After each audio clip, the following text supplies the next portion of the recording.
샬롬, 샬롬, 샬롬, 샬롬. 하나님 사랑합니다, 여러분. 주 안에서 사랑합니다. 오늘 아름다운 분복에 주신 복이라는 얘기죠. 우리 1절부터 20절까지 전도서 5장 우리 교독해서 읽어봤습니다. 다 좋은 말씀이지만 특히 18절부터 20절까지가 굉장히 은혜가 되네요.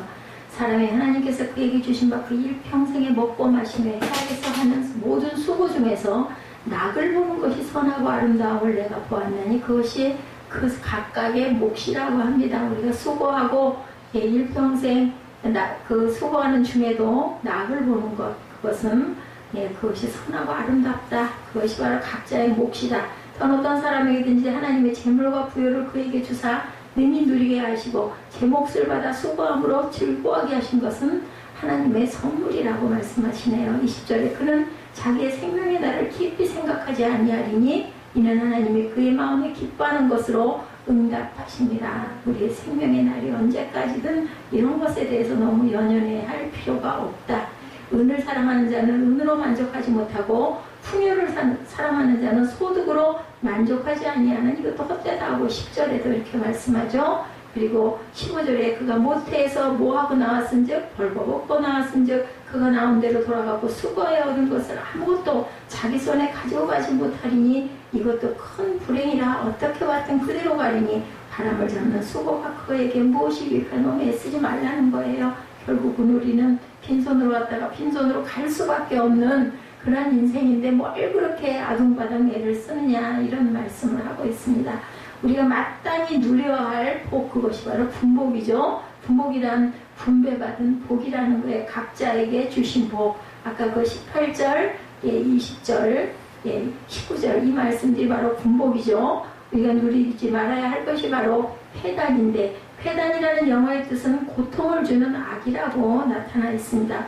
오늘 말씀은 최고의 제자인 누가 솔로몬 왕이 인생의 황혼기에 이르렀을 때 돌아갈 때가 가까워서 죽음 앞에서 이것저것 생각하며 지나간 그 과거의 자기 인생을 회고해 보는 부분이죠. 모든 것을 가지고 누려보았지만 그는 그 속에서 참 행복과 만족을 결코 누리지 못하고 그 모든 것이 헛된 것으로 끝나게 됨을 알았다, 깨달았어요. 하나님을 떠난 인생은 허무한 인생이다. 그리고 하나님을 경외하는 신앙을 가진 사람들만이 진정으로 행복한 삶을 살고 의미 있는 삶을 산다는 것을 깨닫고 그 사실을 우리에게 교훈으로 남겨주고 있는 말씀이 본문 말씀이다.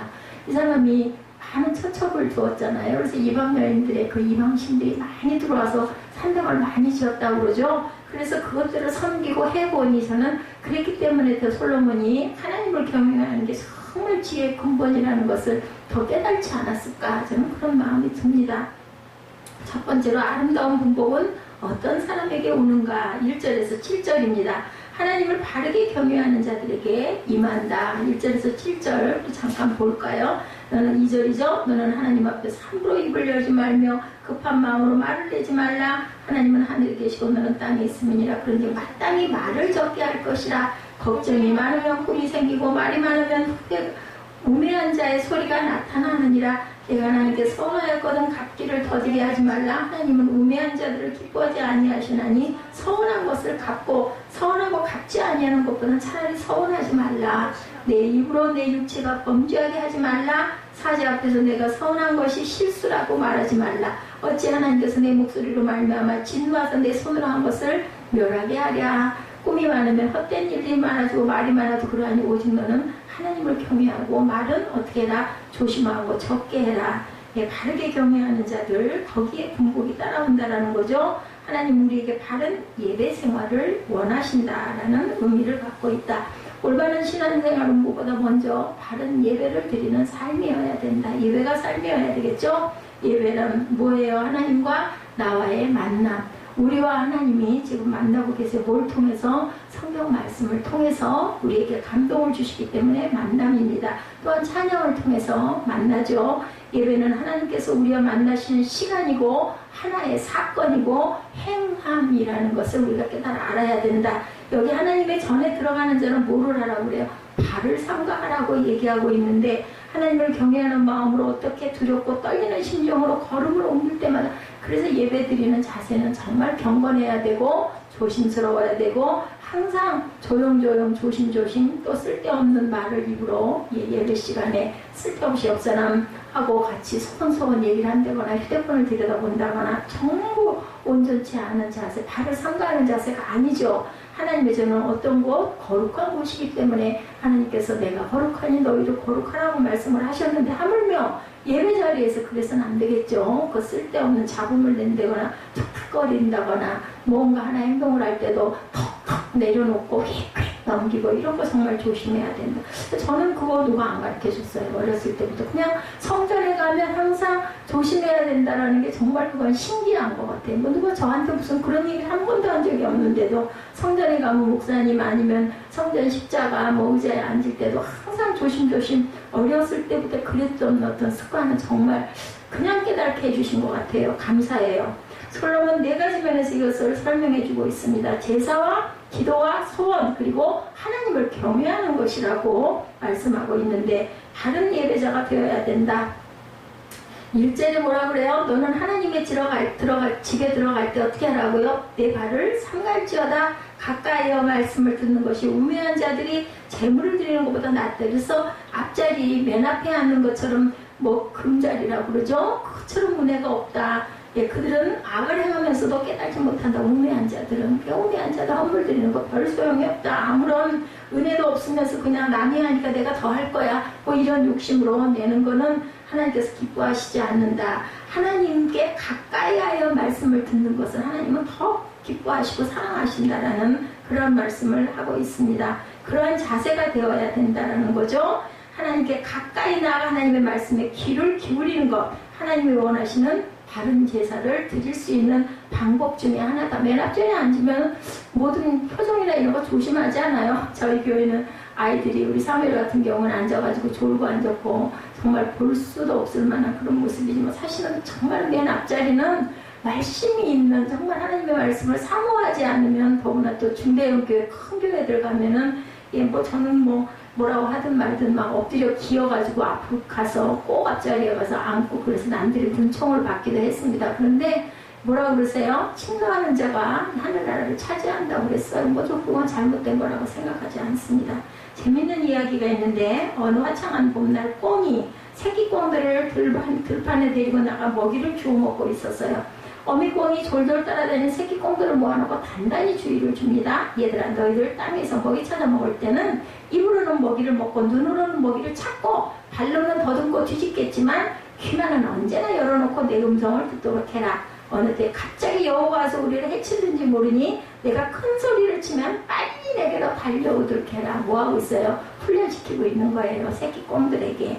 이렇게 간곡하게 주의를 주어서 이 새끼꽁들은 먹이를 먹다가도 어미꽁이 큰 소리로 위험을 알리면 모두들 모여들었다고 그래요. 그런데 어미꽁이 한 마리 별로 마음에 들지 않고 유독이 자기 멋대로 여기저기 좋은 먹이를 찾아 자꾸만 멀리 가는 한 마리의 꽁이 있었다고 합니다. 너무 멀리 나간 그 새끼꽁은 여우가 왔을 때 어미의 소리를 들을 수가 없죠. 당연히. 그래서 결국은 여우에게 잡혀 먹히고 말았다고 합니다. 우리가 아무리 멀리 가도 들을 말은 들을 수 있는 위치에 있어야 한다. 그래서 새벽 예배 시간에 제가 은혜 받은 구절이 있었어요. 예, 멀리 가지 않게 하려고 뭐 했다고요? 그 어떤 선교사님 얘기, 여자 선교사 남편이 예, 돌아갔어요. 풍토병으로. 그러다 보니까 아이가 셋인 부인이 그 나라에 선교를 하러 가는 거예요. 남편 뒤를 이어서. 그러니 그죠? 등에다 하나 없고 양손에 아이들이 하나씩 있으니 그 아이들을 다 끌고 갈 수가 없는 거예요. 아이가 넷이었다고 하던가요? 그래서 그 두 손으로 다 감당이 안 돼가지고는 어떻게 했냐면 기저귀들을 두 개를 이렇게 연결해서 이어가지고 아이들 몸하고 엄마의 몸에다가 맸다고 하더라고요. 그래서 가다가 딴 데로 못 가게. 뭐 가다가도 그냥 끌려오지 않겠어요. 그렇게 해서 아이들을 정말 어떻게 할 수가 없어서 내가 이렇게 했습니다 하는 그런 이야기가 그 간증의 이야기가 있어요. 그것처럼 우리가 절기를 지키는 거, 우리가 주의를 지키는 거, 또 중간에 수요 예배가 있죠. 금요 철야가 있죠. 이런 것들이 다 지금 어미꽁이 어린 꽁들한테 얘기하는 거와 똑같은 거죠. 귀를 열어서 내가 알려주면 너희들 빨리 와라 인 것처럼 우리가 예배를 통해서 하나님과의 관계가 멀어지지 않고 가까이 내 가까이 있어라 라고 주님께서 부르실 때 우리가 여기 있나이다 하고 대답할 수 있어야 된다. 그리고 모세 같은 경우도 내 발에서 신을 벗어라. 그리고 뻘기나무가에서 하나님께서 말씀하시잖아요. 왜 신을 벗으라 그래요? 그 자리는 거룩한 자리니 신을 벗어라. 종들에게는 종종 그렇게 말씀을 하십니다. 경건해지고 거룩해져라. 구별되라는 얘기죠. 우리가 이런 자세, 이런 그 예외의 자세를 가져야 되겠다. 그리고 바른 기도를 두 번째는 드려야 하는데, 기도할 때는 우리가 어떻게 기도해야 할까? 하나님 앞에서 함부로 입을 열지 말라. 아까 우리 본문에 나와 있죠? 말을 조심하라는 말. 급한 마음으로 말을 내지 말라. 이렇게 말씀을 합니다. 2절에 보니 하나님 앞에서 함부로 입을 열지 말며 급한 마음으로 말을 내지 말라. 하나님은 하늘에 계시고 너는 땅에 있음이라. 그런즉 마땅히 말을 적게 할 것이니라. 하늘에 계신 분하고 땅에 있는 우리하고 어떻게 대화가 소통이 되겠어요? 그죠? 뭘로 통할 수 있을까요? 기도로 통할 수 있는 거죠? 그게 영적인 언어입니다. 그래서 두렵고 떨리는 심정으로 한마디 한마디 하나님 앞에 아뢰일 때 어떻게 아뢰야 된다? 중언부언하지 말라고 그러죠? 신중하게 그렇게 하나님께 말씀을 드려라. 하나님은 어디에 계시고 하늘에 계시고 너는 땅에 있다. 지극히 높으신 하늘에 계신 창조주 하나님이라는 걸 절대로 잊지 말라. 반면에 우리는 지극히 낮은 땅에 있는 피조물에 지나지 않습니다. 다시 말해서 하나님과 우리 사이는 하늘과 땅이라는 차이가 있다라는 거. 그래서 우리 아이들이 어렸을 때 뭐 얘기할 때 큰 극대화된 표현할 때 뭐라 그래? 하늘 땅만큼 이렇게 얘기하잖아요. 이런 것처럼 하늘과 땅은 엄청난 차이가 있다. 그런즉 마땅히 말을 적게 할 것이라. 하나님 앞에서 함부로 중언부언 말하지 말고 조심스럽게 한마디 한마디 사려 깊이 묵상하면서 아뢰라는 거죠. 우리가 하나님 앞에서 마땅히 말을 적게 해야 하는 이유 3절에 말이 많으면 우매자의 소리가 나타나니라. 중언부언 헛소리 하지 말아라. 예수님이 말씀하시죠. 기도할 때 이방인과 같이 뭐하지 마라? 중언부언 하지 말라. 저희는 말을 많이 하여야 들으실 줄 생각하느니라 라고 얘기합니다. 말 많이 하지 않아도 우리가 마음으로 기도해도 하나님께서는 우리 중심을 보시기 때문에 들으시는 거죠. 뭐 그 높은 곳에 계신 분이 우리가 소리를 아무리 크게 고함을 지른들 만약에 그게 그 소리가 커야 들린다면 목소리 큰 놈 아니면 아무도 그죠? 하나님과 소통할 수가 없는 하나님 그런 하나님이 아니다. 우리가 마음이 후련해지라고 아니면 그냥 우리가 정말 각인을 하려고 우리 스스로에게 그죠? 각인시키려고 큰 소리에도 졸려올까봐 그래서 큰 통성기도도 필요합니다. 속이 다 후련해지지 않아요? 그러다 보면 열정도 더 생기죠. 속으로 스며들어서 기도하다 보면 몸이 고나니까 껐떡 좋을 수도 있어요. 눈 감고 있다가 보면. 그렇기 때문에 우리가 장단점이 다 있다는 걸 꼭 알아야 되겠다. 하나님 앞에 기도할 때는 길이가 말이 많은 것이 중요한 것이 절대 아니다. 마음이 중요하고 깊이가 중요하다. 세 번째 4절이죠. 서원한 약속은 어떻게 해라? 꼭 지켜라. 뭐 서원 뭔지 알잖아요. 우리 하나님께 약속한 거죠. 내가 이렇게 하겠습니다. 사람은 사람과의 약속을 반드시 지키는데 지키지 않으면 뭐가 돼요? 아우 그 사람 믿을 수가 없어. 뭐 사기꾼이야. 그죠? 이런 말들 거짓말쟁이야 하는데 하물며 하나님과의 한 약속이잖아요. 사람과 사람도 이런데 그런 사람은 지키지 않는 자를 여기서도 우매자다. 정말 매우 우둔하다는 거죠. 하나님은 우매자를 기뻐하지 않으시고 본문은 우매자와 지혜자를 비교해서 말씀하고 있죠. 서운한 것은 반드시 갚아야 된다. 5절이죠. 서운하고 갚지 아니하는 것보다 서운하지 아니하는 것이 나으니. 근데 목사님들 설교 가운데도 뭐라고 그러세요? 기껏 예수 믿는다고 하면서 기껏 하나님 자녀라고 하면서 서원 한 번도 못 해보고 예수 믿을래? 또 이렇게도 말씀합니다. 우리가 용기가 있어야 되고 믿음의 담대함도 있어야 되고 정말 확실하게 믿으면 확실하게 하나님의 그 마음을 우리가 깨달아 알면 서운하는 거 겁낼 필요가 없는 거죠. 죽어도 나는 이 길 갈 겁니다. 이걸 지키겠습니다 하고 우리가 서운할 줄 아는 용기도 확신도 믿음도 있어야 되겠다. 지키지 못할 서운을 하는 것보다 애당초 서운하지 않는 것이 더 낫다. 성경에는 분명히 얘기합니다. 우리는 꼭 지켜야 된다. 서원은 의무가 아니에요. 자발적인 거예요. 내가 하겠습니다. 내가 스스로 누가 뭐 옆에서 협박을 해서 하는 것도 아니고 그렇게 해서 약속을 한 거는 지킬 수가 없죠. 한두 번은 지키려고 하다가도 그냥 어느 사이인가 흐지부지하게 돼버리고 맙니다. 지키지 못할 서운을 하니 서운을 하지 말라. 그러니까 그만큼 서운할 때는 깊이 생각하고 결단을 하라는 거죠. 6절에 또한 내 입으로 내 육체를 노하게 하지 말라. 범죄케 말하라. 즉 서원을 하고 지키지 않으면 하나님 앞에서 죄를 짓는 행위라는 거죠. 예, 사사시대 입다의 이야기 여러분들 아시죠? 입다가 사사로 있을 때 암몬 족속이 쳐들어왔어요. 그때 입다가 백성을 이끌고 전쟁터에 나가면서 하나님께 서원하죠. 하나님, 만일 하나님께서 암몬 족속을 제 손에 붙여주신다면 돌아올 때 저희 집 문 앞에 가장 첫 번째 만나는 가족을 하나님께 드리겠습니다. 근데 그 아끼던 하나밖에 없는 무남동녀 외로운 딸을 그만 다 춤추고 나오는 것을 만나는 거죠. 얼마나 기가 막혔을까요? 결국은 하나님께 번제로 그 딸을 드리죠. 많이 울었어요. 그 딸도 울고 아버지도 울고, 아버지도 애통해하면서 왜 네가 그렇게 대문 앞에 그래 춤을 벌렁벌렁 추고 나왔니?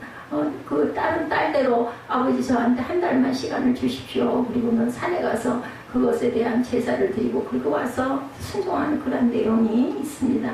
입다가 집으로 돌아올 때 그의 집에서 환영했던 사람 무남동녀 외딸이 속옷치고 춤추며 나와서 영접을 합니다. 하나밖에 없는 외딸 드릴 때 얼마나 고통스럽고 마음이 아팠을까.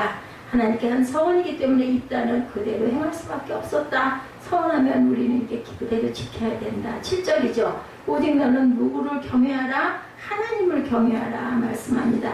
꿈이 많으면 헛된 일들이 많아지고 말이 많아도 그러하니 오직 너는 하나님만을 경외하라고 말씀을 하고 있습니다. 우리가 하나님을 경외하는 방법은 뭘까요? 바른 예배, 바른 기도, 그리고 하나님을 더 깊이 만나기를 말씀을 사모하는 거죠. 그래서 8절, 9절에 아름다운 분복을 받지 못하는 자들에 대해서 말씀합니다. 너는 어느 지방에서든지 빈민을 학대하는 것과 정의와 공의를 짓밟는 것을 뭐해요? 볼지라도 그것을 이상히 여기지 말라. 높은 자는 더 높은 자가 감찰하고 또 그들보다 더 높은 자들도 있다. 땅의 소산물은 모든 사람을 위하여 있나니 왕도 밭의 소산을 받느니라. 왕도 뭐 밭에서 농사한 것 같고 먹지 뭐 어디 하늘에서 떨어진 걸 먹는 건 아니잖아요. 똑같다는 거죠. 해 아래 인생이 수고해도 그 열매를 누릴 수 있는 이유가 무엇인가? 그것은 해 아래 인생이 있는 곳에는 어디나 학대가 있고 불의가 있고 부정이 있고 착취가 있기 때문이라고 이렇게 얘기합니다. 높은 자는 더 높은 자가 감찰하고 그들보다 더 높은 자들도 또 있다. 땅의 모든 소산물은 모든 사람을 위하여 있다. 왕도 밭의 소산을 받는다. 그리고 자기 소유에 너무 집착하지 말라고 10절에서 17절에 경고합니다. 우리 10절에서 17절 잠깐 읽으면서 보죠. 은을 사랑하는 자는 은으로 만족하지 못하고 풍요를 사랑하는 자는 소득으로 만족하지 아니하니 이것도 헛되도다. 세상에 많아지면 먹는 자들도 더 많아지나니 그 소유주들은 눈을 모은 곳에 무엇이 유익하랴. 노동자는 먹는 것이 많든지 적든지 담을 달게 잡으냐. 부자는 그 부유함 때문에 자지 못하느니라. 내가 해 아래에 큰 폐단되는 것을 있는 것을 보았나니 소유주가 재물을 자기에게 해가 되도록 소유하는 것이라. 그 재물이 재난을 당할 때 없어지나니 비록 아들은 낳았으나 그 손에는 아무것도 없느니라. 그가 모태에서 벌거벗고 나왔은즉 그가 나온 대로 돌아가고 수고하여 얻은 것을 아무것도 자기 손에 가지지 못하리니 이것도 큰 불행이라. 어떻게 왔든지 그대로 가리니 바람을 잡는 수고가 그에게 무엇이 유익하랴. 일평생을 어두운 데서 먹으면 많은 근심과 질병과 분노가 그에게 있느니라. 사람들이 소유에 왜 그렇게 집착한다고요? 부에 대한 잘못된 믿음을 가지고 있기 때문이다. 솔로몬은 4가지로 그것을 지적하고 있습니다.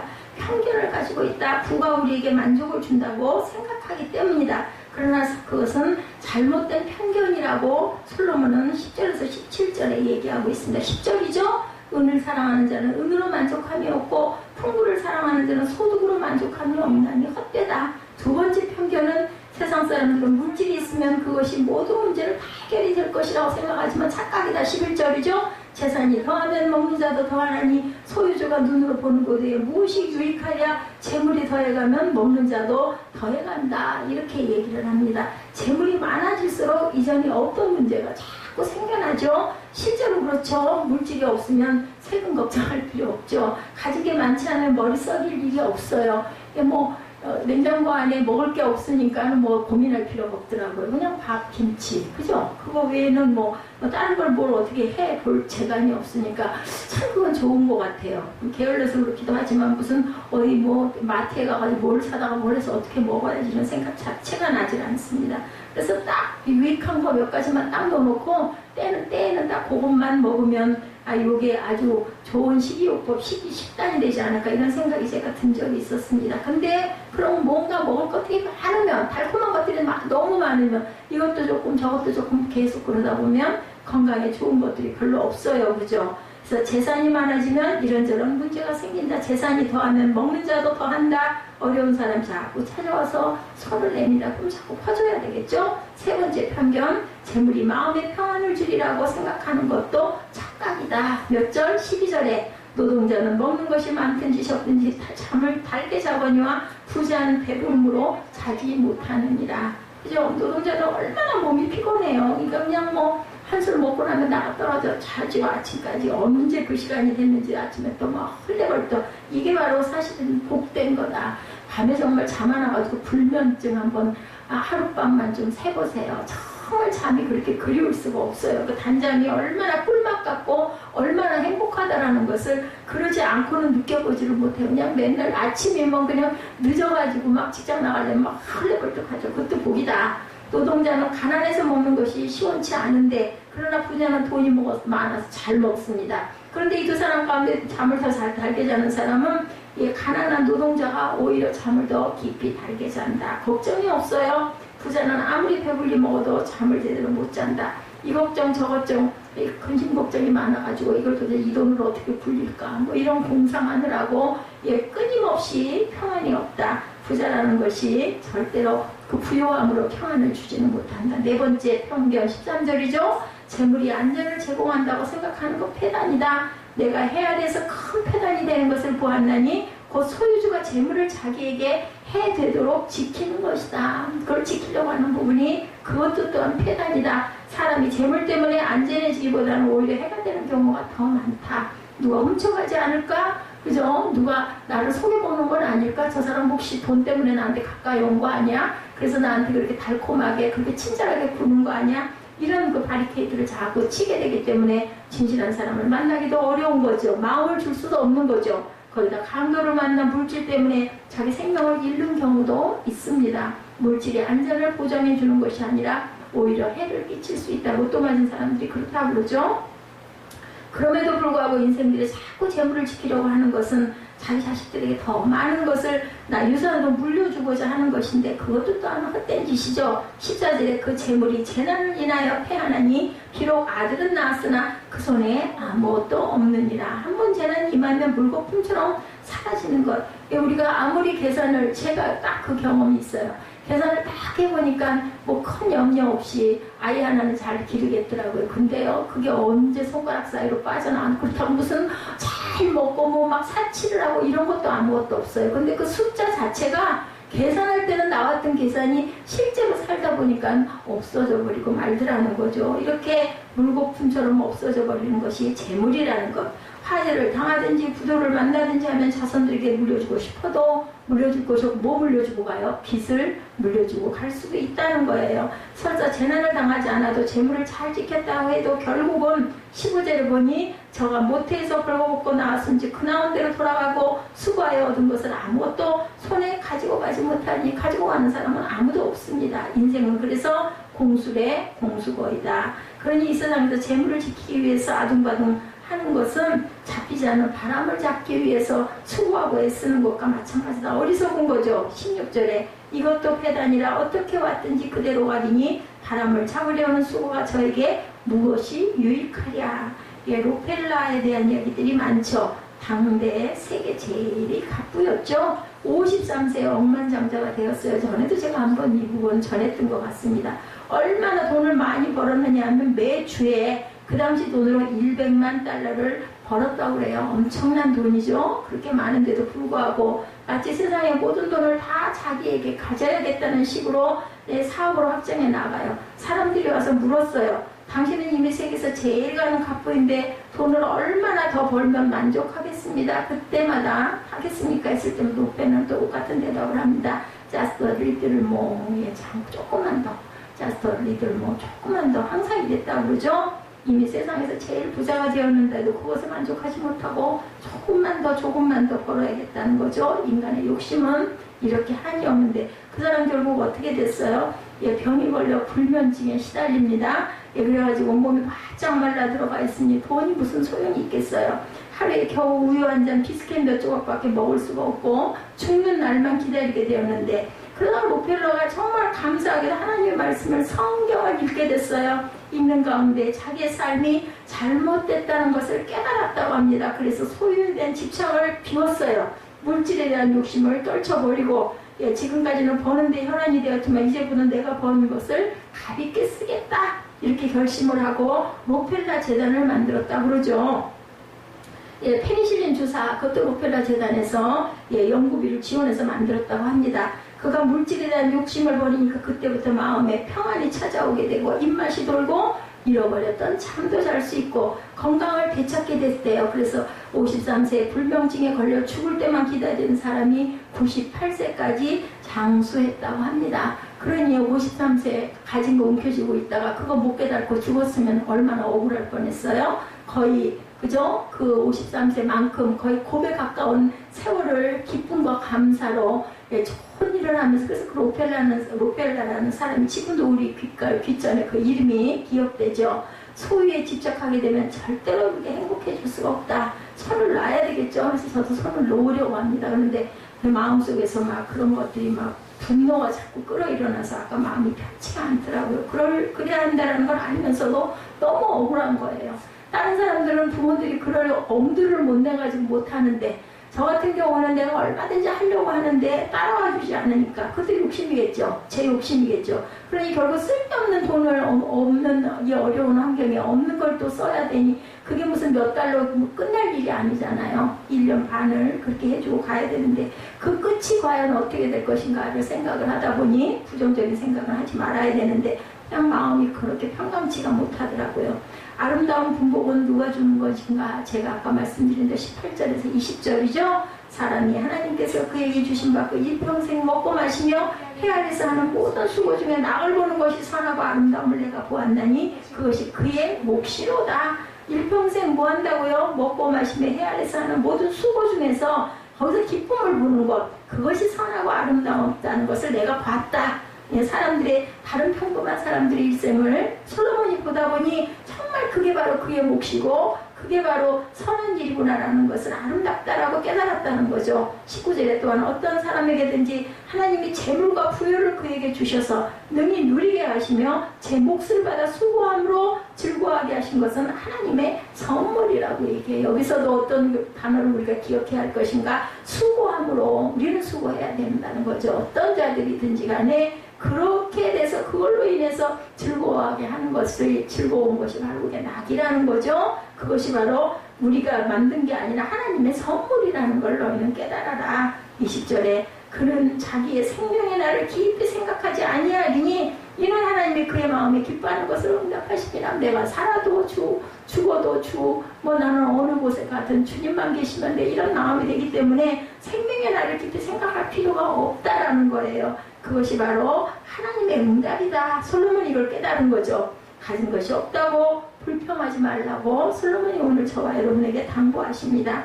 하나님께서 주신 것, 무엇을 먹든지 마시든지 무슨 일을 하든지 즐거운 마음으로 낙을 누리면서 하라는 거죠. 모든 것이 하나님이 주신 것인 줄 알고 감사하는 마음으로 그것을 즐기라. 그것이 바로 선하고 아름다운 것이고 하나님 우리에게 주신 인생의 분복이라고 말씀을 합니다.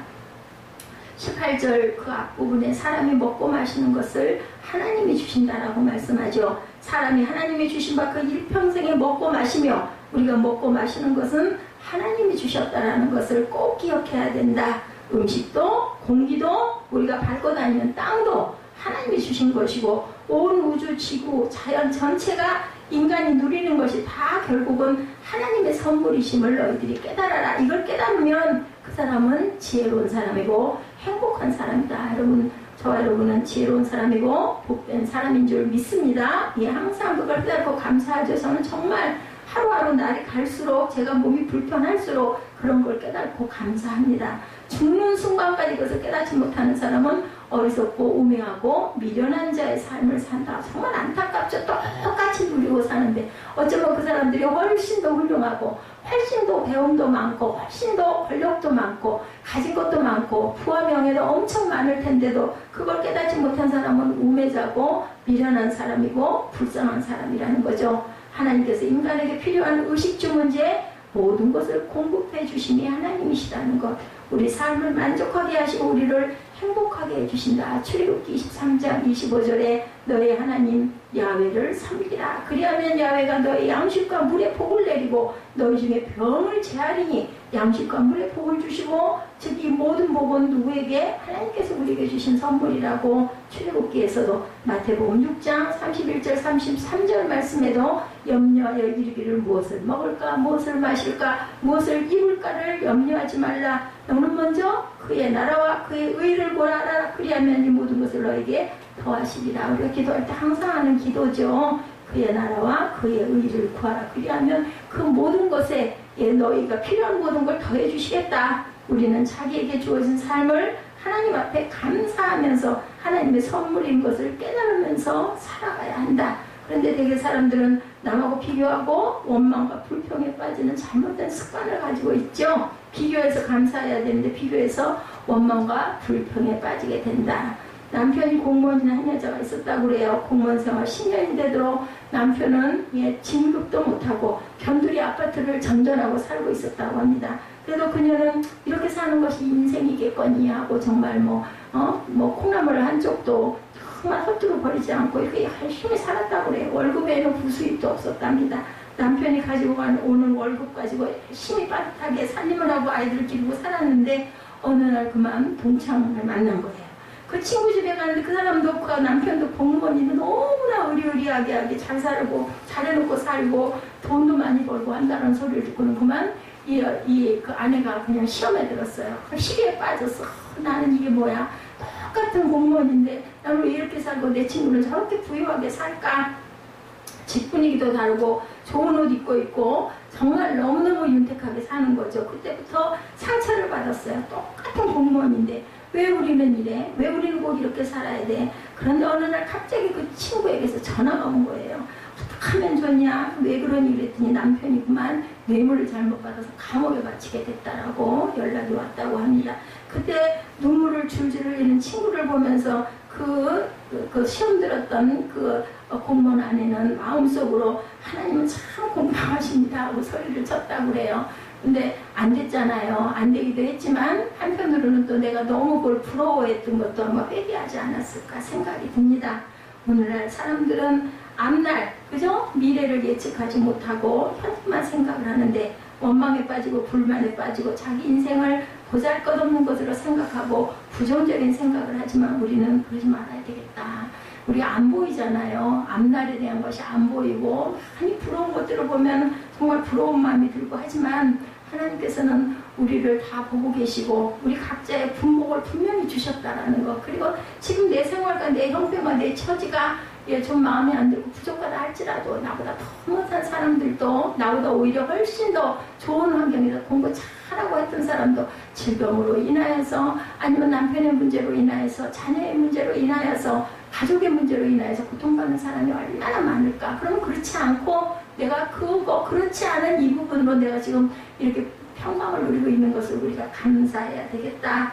해 아래 수고하는 모든 수고 중에 낙을 누리는 것이 선하고 아름다움을 내가 보았나니 이것이 분복이로다. 이렇게 말씀을 합니다. 18절이죠. 일하는 사람에게 즐거움이 있지 일하지 않는 사람에게는 즐거움도 없다. 수고하는 것이라고 분명히 말씀하죠. 수고하고 일하는 것은 하나님의 뜻이고 하나님께서 기뻐하시고 바라는 것이다. 그래서 일하지 않으려거든 먹지도 말라고 얘기하셨죠. 데살로니가 4장 11절에 너희 손으로 일하기를 힘쓰라.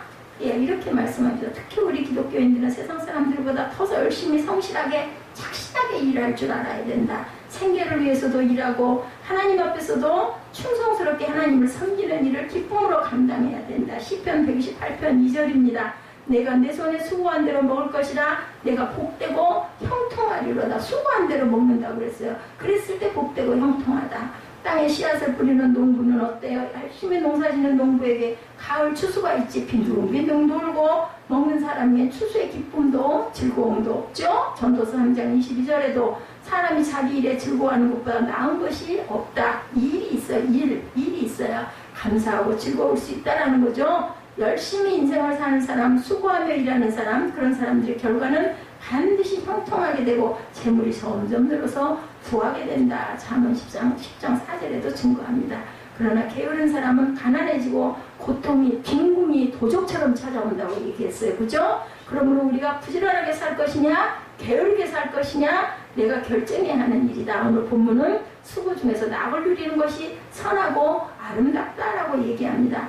칼빈은 하나님의 자녀들은 자기의 수고의 열매를 먹음으로 행복을 누린다. 즉 수고하고 일하는 사람에게 행복이 있다라고 이렇게 얘기했어요.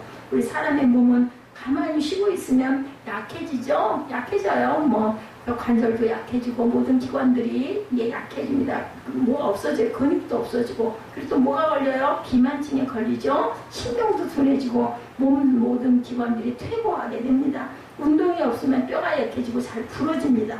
아무리 칼슘을 많이 먹어도 운동하지 않으면 뼈가 칼슘을 받지 못합니다. 그래서 성인병에 걸리죠. 고혈압, 당뇨, 관절염, 신경통 이런 병들이 다 게을러서 생기는 병이라고 합니다. 통계에 의하면 마라톤 선수들은 절대로 암에 안 걸린답니다. 마라톤 선수들은 한 번 뛰었다 하면 두세 시간씩 달리기 때문에 온몸에 땀을 흘리고 체내에 있던 모든 병균, 불순물이 땀을 통해서 밖으로 빠져나오기 때문에 절대로 암에 안 걸리는데 대신 조심해야 될 건 관절을 조심해야 되겠죠.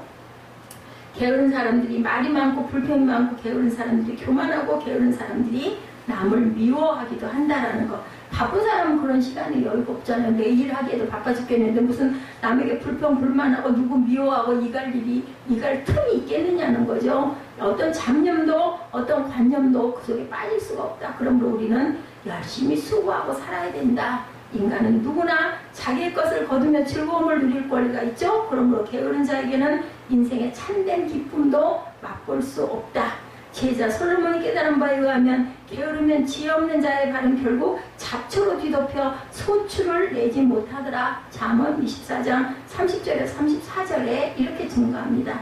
개미처럼 지혜로운 인간은 감독자가 없어도 자발적으로 때가 되면 일터에 나가 노동을 하고 그 결과 즐김으로써 삶을 풍성히 누릴 줄 안다. 오죽하면 개미에게 비교했겠어. 얼마나 그 옛날부터도 개미의 열심히 일하는 모습, 저희들도 가끔 그 산에서 저 어렸을 때 소풍 갔을 때 개미들 보면 아주 신기해서 많이 관찰했던 기억이 나요. 보면 조그마한 빵부스러기 하나를 가지고 그냥 다 달라붙어가지고 그걸 끌고 가잖아요. 그런 모습들을 보면 저렇게만 열심히면 못 이룰 게 뭐가 있겠나 싶더라고요. 자기에게 맡겨진 일이 귀한 일이든 천한 일이든 묵묵히 최선을 다하는 삶은 아름답고 귀한 것이다. 하나님께서는 그런 자에게 내면의 기쁨을 주신다라고 말씀합니다. 우리나라 직장인의 통계를 보니 당신에게 있어서 직장생활과 인생의 즐거움은 뭡니까? 라는 질문에 36%는 동료애를 느낄 때 낙을 누립니다라고 했고 14%는 월급 받을 때가 나는 참 좋습니다. 34%는 휴가 때가 좋습니다. 이렇게 대답을 했다고 합니다. 그런데 일할 때가 좋다라는 사람은 16%밖에 되지 않았다고 그래요. 그러니까 일할 때는 나는 행복합니다. 일할 때가 기쁩니다 하는 사람이 별로 없는 거죠. 그러나 일할 때 즐거움을 느끼는 개인이나 회사나 나라는 부강해지고 놀고 먹는 것을 좋아하는 나라는 점점 가난해지고 후진국이 될 수밖에 없다라는 거. 그래서 우리나라가 그렇게 아주 외국에 나가면 그 옛날에 그런 말이 있어. 정말 한국인들 열심히 일한다고. 그래서 이렇게 부강한 나라가 되지 않았나 이런 생각도 듭니다. 그래서 어느 곳에 이민을 가든지 한국인들은 그렇게 도태되지 않고 잘 이루고 잘 산다라는 얘기를 제가 들었습니다. 일하는 것은 하나님께서 우리에게 허락한 것이고 하나님께서 이를 통해서 축복도 행복도 만족도 주신다라는 것. 그래서 교회에 나와서도 열심히 성전 봉사하고 충성하는 사람들이 더 기쁨이 충만하죠. 그래서 은혜 받지 않은 사람은 그런 일을 오래 하지 못합니다. 막 화가 나죠. 내가 왜 이걸 이렇게 해야 돼? 왜 나만 해야 돼? 이런 얘기가 나오는 거죠. 분복이라는 말 속에는 자기 몫에 만족하라는 뜻이 포함되어 있는데 하나님이 주신 몫에 만족하고 우리가 남의 몫을 기웃거리지 말고 비교하지 말자는 거죠. 자기 몫에 만족하지 못하고 남의 몫을 탐낼 때 그 사람은 불행해질 수밖에 없다.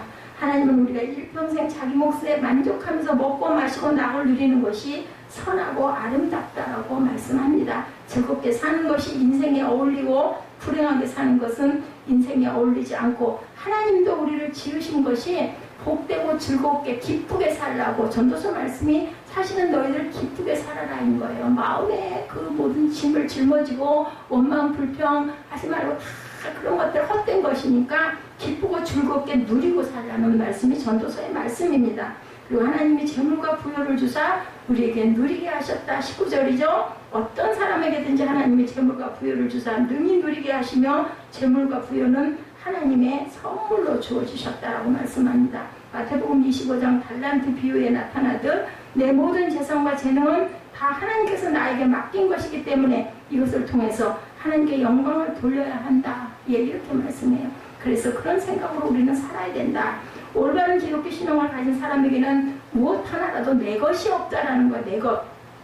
내가 가진 것, 내가 소유하고 있더라도 이것도 하나님의 것이기 때문에 뭐를 위해서 써요? 하나님의 영광을 위해서 쓰게 하여 주옵소서. 내 육신도, 내 생명도, 내 가정도, 내 직장도, 내 재물도, 나의 모든 것 다 하나님께 속한 것이니 하나님 앞에 영광 돌리게 하옵소서. 이런 정신이 바로 청지기의 정신이라는 거죠. 세상에 태어날 때 세상을 떠나 죽음으로 맺는 인생, 그런 인생에 남는 것이 다 필요 없는 거죠. 놓고 가야 되죠.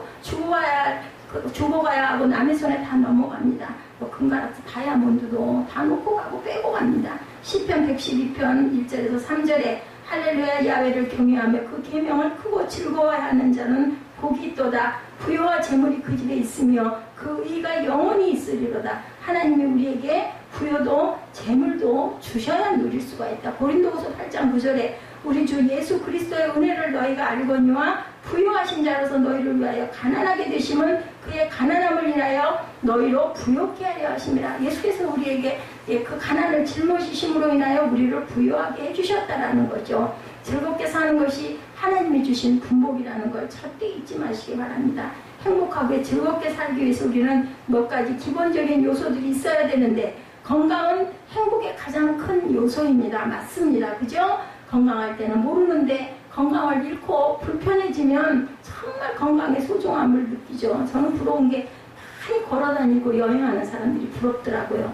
그런데 건강을 잃을 때 건강을 되찾으면 아무것도 부러울 것이 없다고 말을 하는데, 막상 건강을 찾고 나면 어때요? 또 다른 것에 근심이 또 생기죠? 다른 것에 부러움이 생겨지고 그 건강하면 온데간데 거기에 대한 기쁨이 없습니다. 어떤 사람도 건강을 잃어버리면 다 잃어버리는 거다. 뭐 재산을 잃어버리는 거, 그죠? 이런 것들은 일부인데 건강을 잃어버리면 다 잃어버린다고 그러죠. 두 번째로는 직업이 있어야 된다. 사람이 태어나서 할 일이 있다는 것은 정말 감사한 일이죠. 때로는 일 때문에 시달림을 받기도 하지만 그래도 할 일이 있는 사람은 행복한 사람입니다. 할 일이 없어지면 마음의 허물을 느끼고 공허해지고, 그리고 일찍 퇴직한다든지 은퇴하게 될 때 인생은 굉장히 비참하게 된다. 세 번째, 보람있게 살아야 한다. 보람을 아는 사람은 복된 사람이죠. 자기 하는 일에 즐거움이 있고 기쁨이 있어야 된다. 고대 헬라 철학자 아리스토텔레스가 제자들과 어떤 사람이 가장 불행할까라는 토론을 벌였다고 합니다. 가난한 사람, 배고픈 사람, 병든 사람, 부모가 없는 고아 등 각양각색의 대답이 나오는 중에 가장 불행한 사람은 보람 없이 사는 사람이라고 결론을 내렸다고 합니다. 우리가 즐거움을 여러 가지로 얻을 수 있는데, 첫째 욕구 충족에서 오기도 하죠. 먹고 마시는 것의 충족으로도 우리가 즐거움을 느끼죠. 뭐 옷을 좋은 걸 사 입는다든지 자기 목표가 성취될 때 욕구 충족이 이루어져서 즐겁습니다.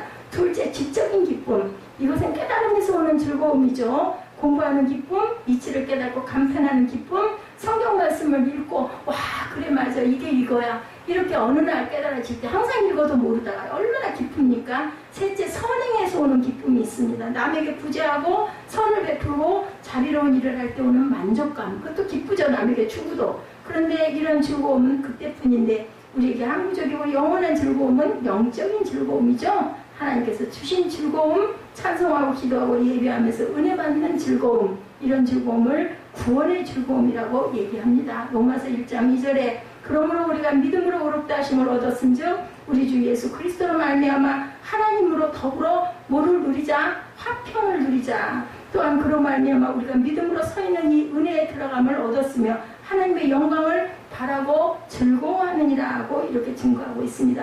이게 바로 그리스도인의 즐거움이다.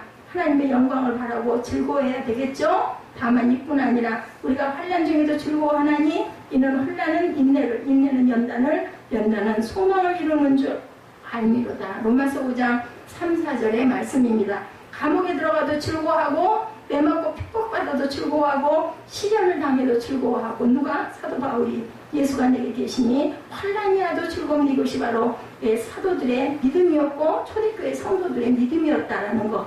기독교인들은 하나님의 은혜로 즐거워하는 사람이다. 믿음이란 하나님의 기쁨과 자유를 향유하고 누리는 거죠.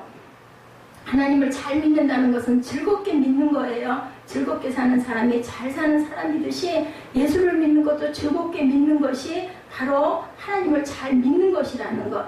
중국에 내려오는 전설 가운데 염라대왕 앞에 세 사람이 불려갔다고 그래요. 염라대왕이 생명록을 보니까 아직 죽을 사람들이 아닌데 저승사자가 잘못 데려왔다고 그러죠. 가끔 만화에 보면 이런 이야기가 나옵니다.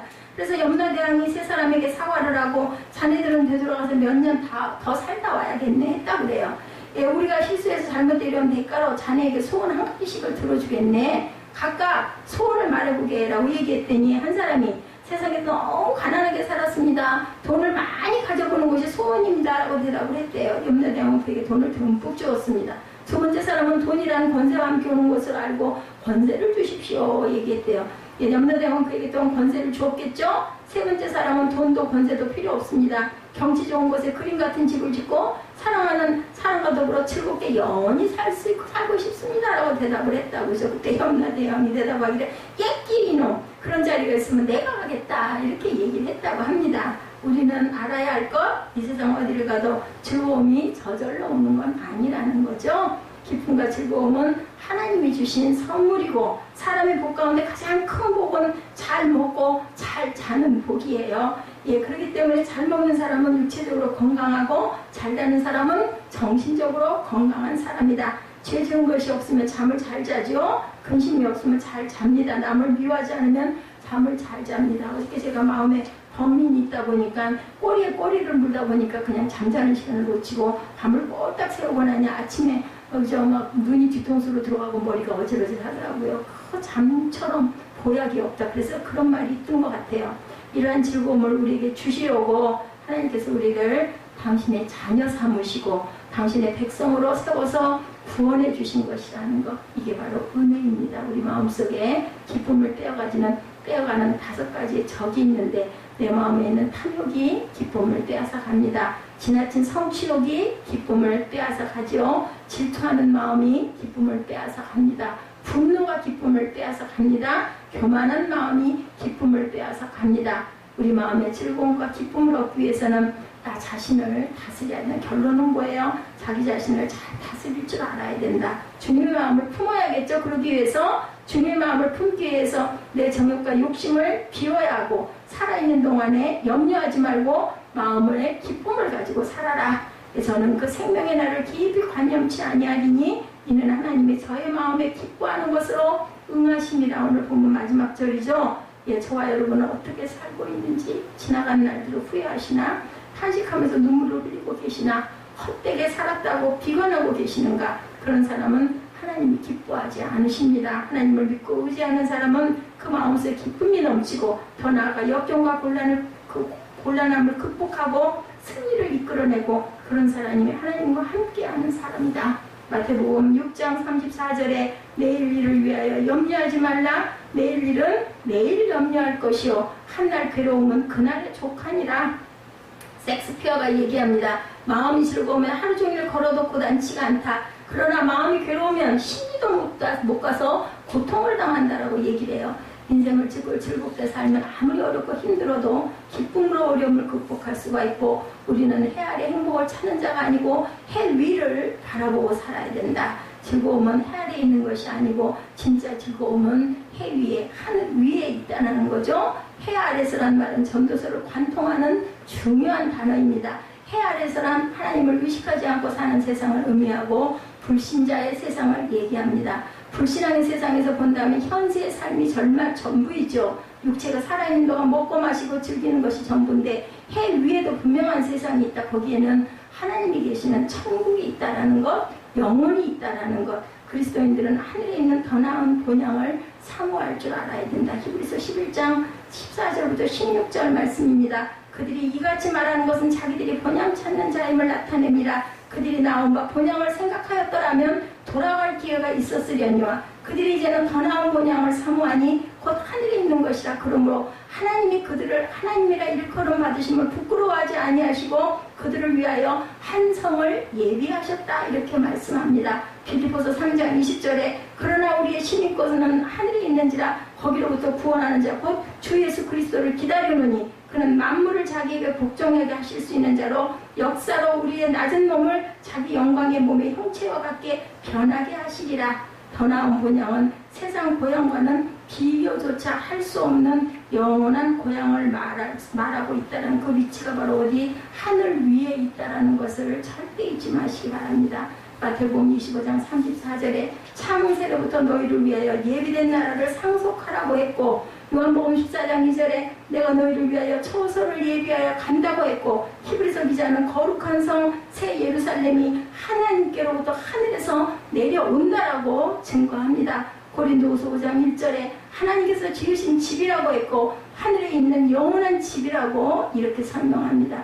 더 나은 본향은 하나님께서 만드신 곳이라는 것, 그것을 잊지 않으시고, 죽어서 다른 사람에게 돌아가는 돈, 어떻게 생명보험, 참보험은 하늘에 있는 것이다 전도했던 어떤 그 부인의 이야기이더라고요. 보험회사 직원이 보험 들라고 하니까 내가 들 거니 당신은 내가 하라는 것을 하나 하겠어 해가지고 결국은 참보험은 하늘에 있는 것입니다. 그 사람은 그때 전도했다고 합니다. 참된 보험이 어디에 있고 참 고향이 어디 있는가, 예수 믿어야 참 생명보험에 든 거죠. 그런 성도에게 하늘나라가 참 고향이고 고향에 돌아갈 수 있는 길이 열린다고 요한복음 14장 6절에 예수께서 이르시되 내가 곧 길이요 진리요 생명이니 나로 말미암지 않고는 아버지께로 올 자가 없다. 아름다운 분복이 우리에게 있죠. 그러므로 행복하게, 기쁘게 감사하며 사시는 저와 여러분 되시기를. 세상 것에 너무 얽매이지 말고 세상 욕망에 너무 것을 이루려고 애쓰지 말고 하루하루 감사하고 기뻐하시면서 나누면서, 그리고 하늘 위에 하늘을 바라보시는, 천국을 바라보시는 저와 여러분 되시기를 주님의 이름으로 축복합니다. 우리 결단 찬양 한장 하시고 축도로 예배를 마치도록 합니다.